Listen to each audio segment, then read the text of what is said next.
जलादिकम अर्घम ग्रहण समर्पयामि। स्पीकर ऊपर कर दे, स्पीकर ऊपर कर दे, स्पीकर अर्घम निर्वपामि स्वाहा।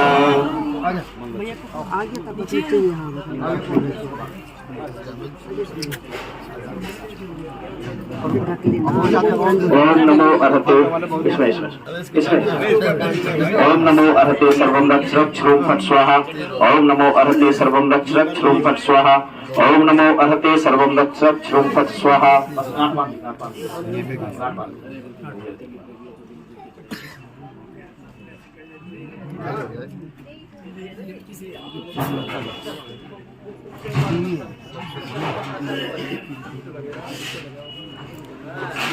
लीजिए रस्सी में हाथ लगा सभी लोग।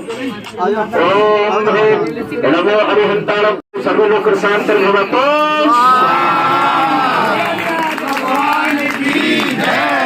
लहर लहर लहराए पचरंगा झंडा जनमत का, पचरंगा झंडा जनमत का होगी होगी।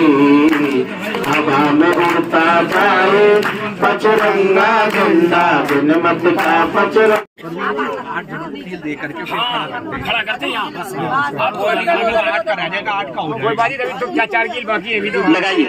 अरे 4 बाकी है, कोई बात नहीं, हो जाएंगे जिनकी हो गई वो चले जाए। ओम नैम वेद्याम कोणेषु बाण स्थापनम करोमि। करते रहे, आगे आगे चलो ठीक है, चलो आ जाओ एक और का है भैया। ये कलश का क्या करना है पहले? कलश का अरे 5 कलश लेंगे, 4 कलश वाले खड़े हो गए। ओम आद्य भगवते मति सुब्रमण्य अथाद्य आद्य नाम आद्य जम्बूद्वीप भरत क्षेत्र आर्य खंड भारत देश दिल्ली प्रदेश पीतमपुरा नगर नामानी नाम नगरी मासानुत्तम मासोत्तम मासे माघ मासे कृष्ण पक्ष अष्टमी तिथि रविवार श्री मुनियार का नाम श्रावण श्राव का नाम छलक छलु का नाम सकल कर्म छातम सर्वकार्य संपादनातम चतुष्कोणेषु चतुष्क कलश से मंगल कलश स्थापना करोगे। 4 कोनों में 4 और एक बीचों बीच। 4 कोनों में 4 और एक बीचों बीच। हाथ में ले लीजिए, मतलब बिना डब्बी के डालिए।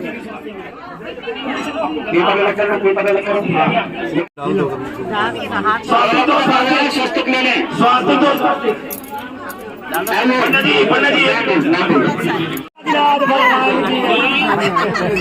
फोटो वाले को बुलाओ।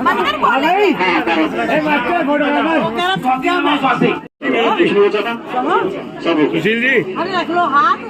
किसके रह गए देखो भाई आ रही संदीप परम शांति जी हम सबको पढ़ते अपने 4 सदनों को पूजे नमो को हार करिए। स्वाहा।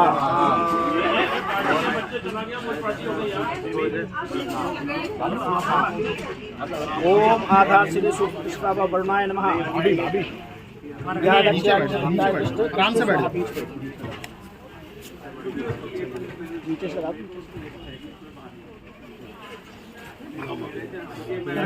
आ जाओ सफेद देखो। दिल्ली के समृद्ध समाज पीतमपुरा में आज नवीन जन मंदिर के शिखर का शिलान्यास संपन्न हुआ, जिसमें सभी भक्तों ने बढ़ चढ़ करके हिस्सा लिया और अपनी सहभागिता की। इस भव्य जिनालय के भव्य शिखर का शिलान्यास परम पूज्य आचार्य 108 श्री निर्भय सागर जी मुंडार सत्संग के सानिध्य में संपन्न हुआ, जिसमें संपूर्ण क्षेत्रीय समाज का सहयोग भी बहुत अधिक रूप से प्राप्त हुआ।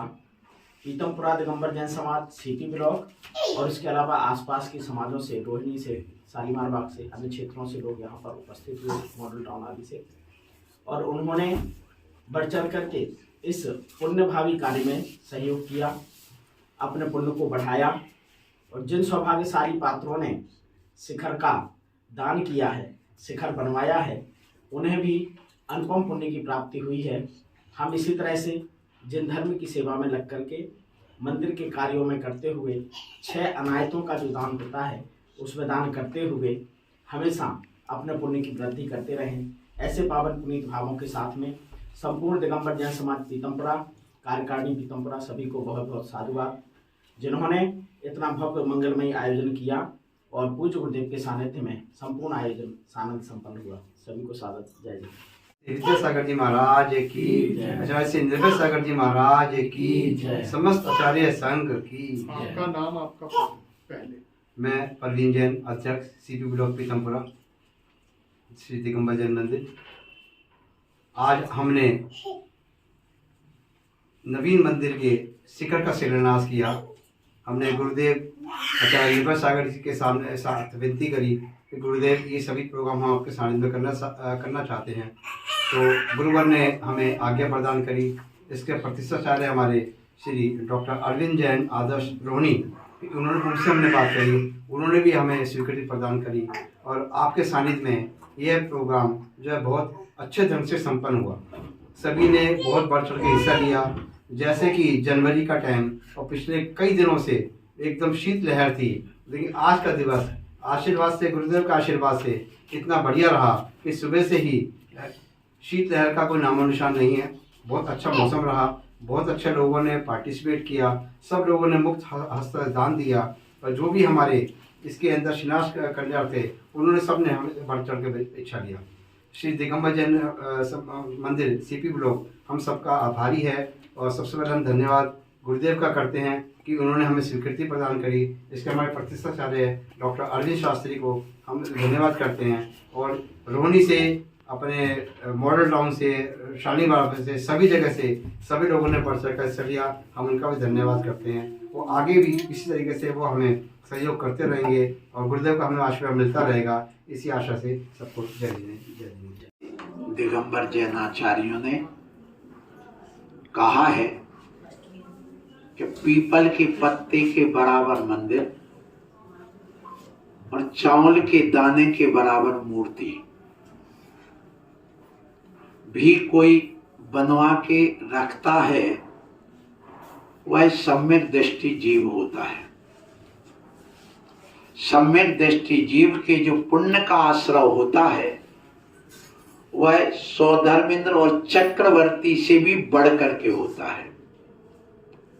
इसलिए हमारे जैन दर्शन में मूर्ति का और मंदिर का विशेष महत्व रहा है। सिर्फ जैन धर्म ही एक ऐसा धर्म है जहां पर मुख्यतः मूर्ति पूजा होती है और वो भी स्थायी स्थापित करके होती है।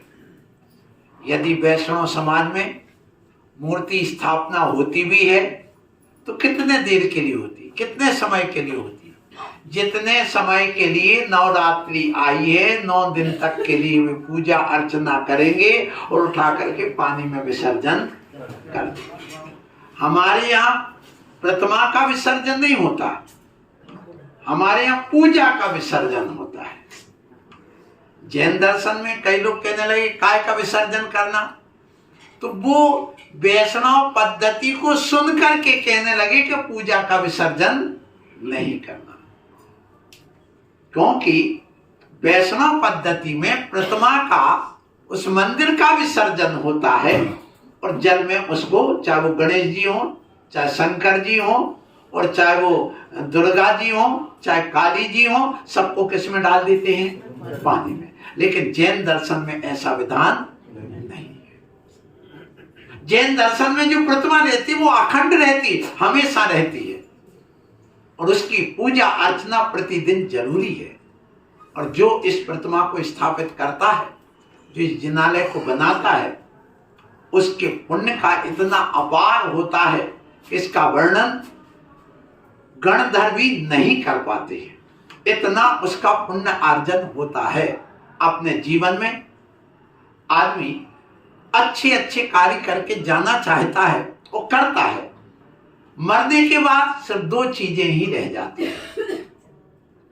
यदि आप कुछ लिख करके गए हैं तो वो ग्रंथ रह जाएगा, वो कुछ रख करके गए हैं तो वो मंदिर रह जाएगा, और कुछ रहने वाला।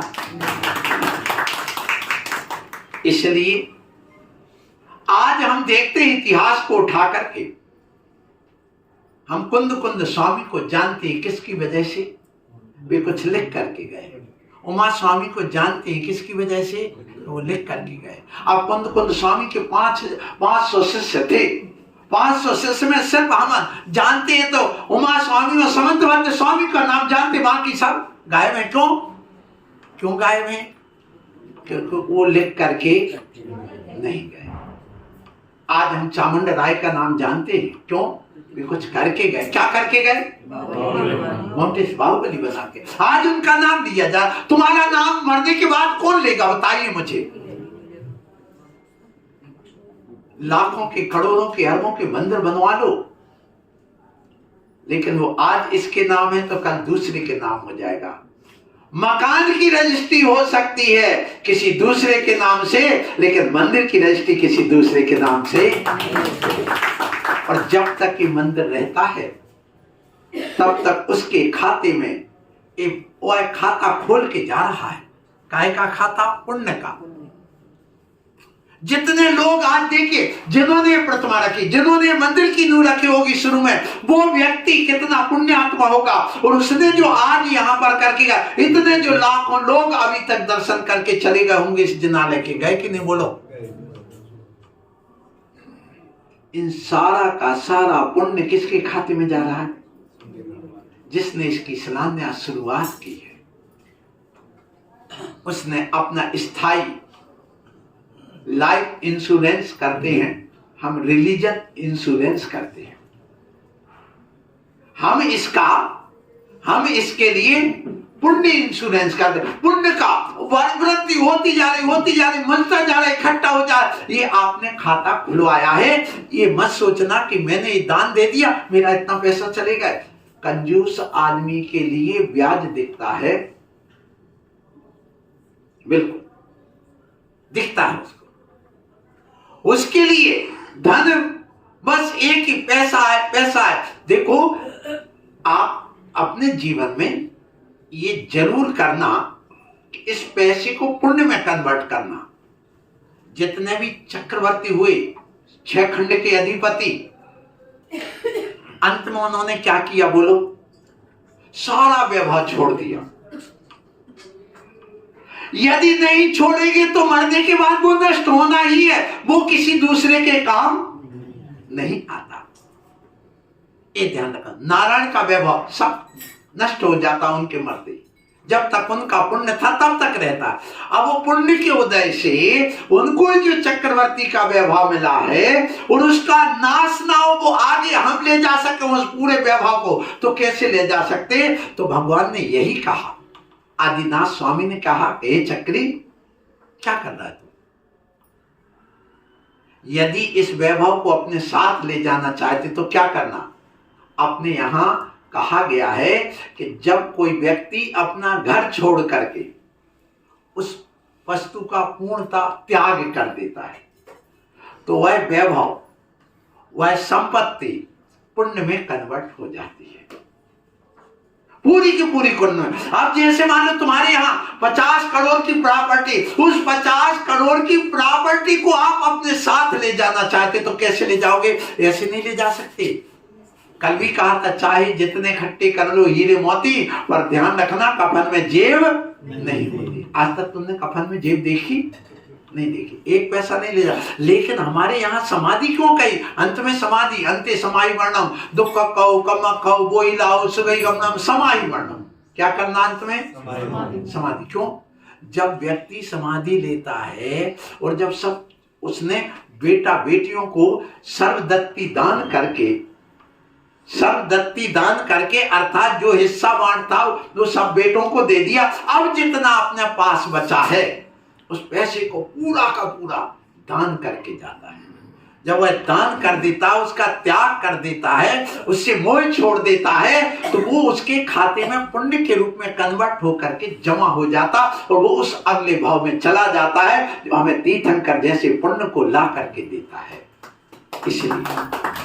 इसलिए त्याग, ये लोभ लालच नहीं है, ये समझना। नहीं तो कोई महाराज लोभ लालच दे रहा है, ये कर रहा वो कर रहा है, लोग दान दे, ऐसा नहीं। ये सत्य है इसलिए कह रहा हूं, ये शाश्वत है इसलिए कह रहा हूं, ये धर्म है इसलिए कह रहा हूं, ये पुण्य है इसलिए कह रहा हूं, ये भगवान की वाणी है इसलिए कह रहा हूं। अपने जीवन में जरूर करके जाना। एक प्रतिमा रख करके जाना। भले उसका आगे कुछ भी हो, उससे कोई मतलब नहीं।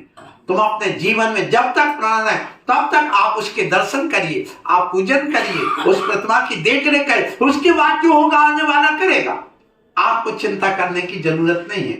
लेकिन एक जीवन में एक प्रतिमा रख के जाना, कभी अवसर मिले एक शिखर बना के जाना, इतना भी नहीं कर सकते एक कलश चढ़ा के जाना, इतना नहीं कर सकते तो एक ध्वजा चढ़ा के जाना, और इतना नहीं कर सकते तो भगवान की कम से कम आकर के पूजा तो कर लेना, तो भी तुम्हारा जीवन सार्थक होगा। सो आप लोग ये ध्यान रखना कि ये जो दिया जाता है कि जो आपने इकट्ठा किया है यहाँ पर, जो भी धन वैभव, उसको दान करना चाहिए, उसको कुछ अंश देना चाहिए। और ऐसा करने वाला व्यक्ति महान होता है, सम्यक दृष्टि होता है। सो आप लोगों को कहा गया कि जैसे मान लो आप लोग चने को पेड़ को देखा होगा, चने का पेड़ देखा ना। अब चने के पेड़ को आप ऐसे ही बढ़ने दो तो उसमें फसल कम आएगी और ऊपर की कोपल 2 या 3 इंच तोड़ी जाती है, और उसकी चने की भाजी जानते ना आप लोग, क्या बोलते हैं उसको? भाजी बोलते ना, तो कुछ और नाम है। जैसे नहीं, जैसे आप लोग खरीदने जाते हो बाजार में पालक की भाजी, चने की भाजी, तो भाजी बोलते ना यहाँ पर भी। तो वो जो चने की भाजी लाई जाती है, उसको लोग उसको सब्जी बना करके खाते हैं। तो जब उतनी कोपल तोड़ दी जाती है, वो जब 6 इंच का पेड़ हो जाता है, उसमें से 2 इंच 3 इंच के ऊपर की कोपल तोड़ देते, फिर वो फैलता है पेड़, और इतना 10 गुना अधिक फसल ला करके वह देता। और यदि उसको खोटा ना जाए तो वहीं के वहीं वह उतना ही बढ़ पाता है, उसमें फसल कम आती है। और कहते हैं कि कुआं का पानी जितना निकाला जाए उतना बढ़ता जाता है, और जो पड़ा रहे तो सड़ जाता है। आज के कुएं सड़ रहे हैं और आज का धन भी सड़ रहा है, दोनों बात हो रही। क्यों सड़ रहा है? तुम्हारा पैसा कहां जा रहा है? बैंक में जमा है, और बैंक में जमे हुए पैसे को सरकार किसको दे रही? पोल्ट्री फार्म वालों को दे रही, वो सरकार मछली उद्योग को दे रही, वो सरकार मांस निर्यात में सब्सिडी में दे रही। आपको मालूम है 70% मांस निर्यात का सब्सिडी दी जाती है आज के समय, सरकार को देना पड़ती, और रोक भी नहीं सकते। तुम क्यों नहीं देश रोक सकते? इसलिए नहीं रोक सकते कि यदि वो रोक देंगे तो तुम्हारी सारी गाड़ियां बंद हो जाएंगी, सब फैक्ट्रियां बंद हो जाएंगी। क्यों? क्योंकि यहां से मांस जाता है, तब भी जा करके आपको डीजल और पेट्रोल देते हैं। तुम्हारी गाड़ियां सब मांस से चल रही हैं, महाराज क्यों नहीं बैठते उसमें? इसलिए कहते कम से कम प्रयोग करो, भले साइकिल से करो, पैदल जाओ, लेकिन वे मांस निर्यात करके जो हम पेट्रोल का इंपोर्ट कर रहे हैं, क्या बोलते हैं? इंपोर्ट, और उसके बिना तुम्हारी गाड़ी नहीं चल रही। इसलिए सरकार आप कितना भी विरोध कर लो कि मांस निर्यात बंद करो, मांस निर्यात नहीं कर पाएंगे। महावीर स्वामी भी उतर आए आज के युग में, तो इस लोकतंत्र में नहीं कर सकते, क्योंकि तुम्हारे उसके बिना तुम्हें कुछ काम नहीं चल पा रहा। कभी आप गहराई में जाइए, हम कितना क्या क्या कर रहे हैं, अच्छा वो कितना बुरा करते हैं, बहुत सारी बातें हैं। आज समय कम है, आपको ऊपर शिलान्यास की क्रिया करना है, इतने में 15 मिनट हो गया। इसलिए आप लोगों को मेरा यही कहना है कि आज आप लोग अपने इस कार्य को दिल खोल करके काम करना, और कंजूसी नहीं करना।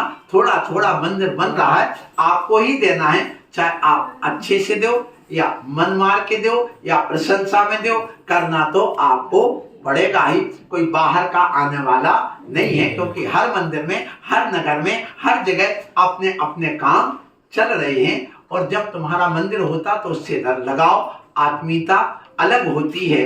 तो ऐसे आप लोगों ने यह कार्य किया है और करेंगे। अभी हम ऊपर चल के और बात आपके बीच में इस दान की करेंगे। आप लोग और करना, अच्छे से हमारे भैया जी आए हुए हैं, कर रहे हैं। बोलो महावीर भगवान की जय।